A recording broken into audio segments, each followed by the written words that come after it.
Salut les petits caddies, c'est Marcolin, votre vidéoblogueur spécialiste de la consommation. Choisir un téléviseur est un vrai chemin de bois. Il y a beaucoup de modèles, beaucoup de paramètres à décompter.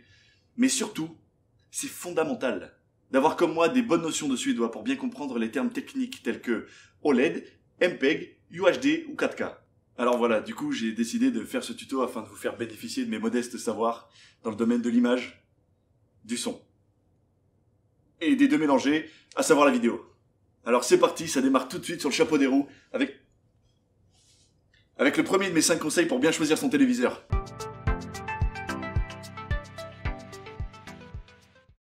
Première vérification.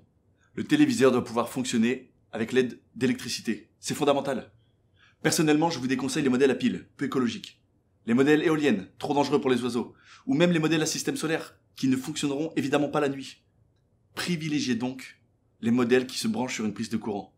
Et n'hésitez pas à négocier en magasin l'obtention d'un câble à cet effet. Deuxième vérification, les trous disponibles pour le branchement. Alors nous, les experts en high-tech, on appelle ça normalement des ports. Mais depuis l'histoire avec le producteur d'Hollywood, on a arrêté parce qu'on n'avait pas envie de se retrouver dans la polémique. Comment observer les trous d'un modèle? C'est simple, il suffit de bien regarder son téléviseur, c'est-à-dire au niveau des dorsaux lombaires, ici. Là, c'est fondamental. Vous devez y trouver 3 catégories de types de trous. Les rectangles écrasés, les ronds colorés, les bizarres. Attention si vous ne voyez pas ces orifices, vérifiez bien qu'il s'agit d'un téléviseur et non pas d'un radiateur électrique. On confond souvent les deux.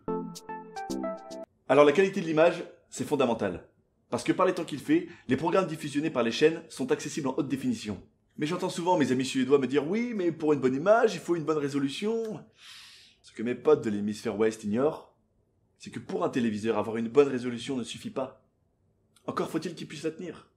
Les bonnes résolutions, on a vite tendance à les oublier en cours d'année. Et pour cela, mon conseil, c'est de ne jamais acheter un téléviseur en janvier. Préférez plutôt les modèles sortis 2 ou 3 mois avant l'été, ou alors au printemps, car leur résolution a plus de chances de tenir le reste de l'année. Ah, pardon, j'ai eu le slip pendant le jingle.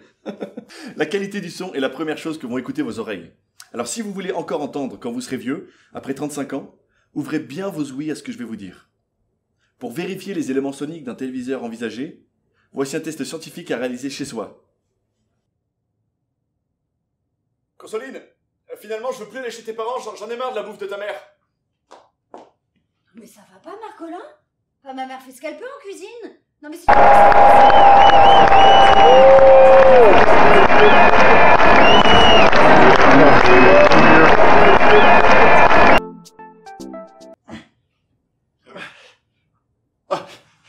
Désolé, j'ai profité du jingle pour faire une centaine de pompes. Avez-vous remarqué que plus la taille de la télé est grande, plus l'image est grande? C'est ce qu'on appelle en mathématiques télévisuelles le principe de la diagonale de l'écran, du nom du mathématicien du même nom. Alors comment vérifier la diagonale de votre appareil et savoir si elle est perpendiculaire ou équidistante? Attention, c'est fondamental. Je vais vous montrer comment calculer la diagonale de votre écran.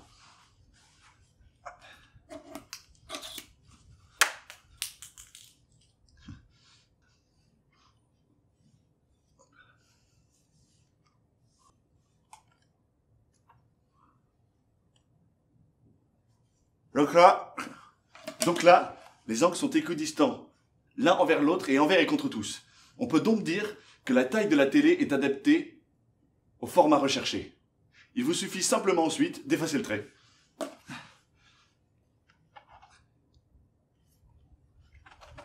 Oh non! Oh non! Oh merde!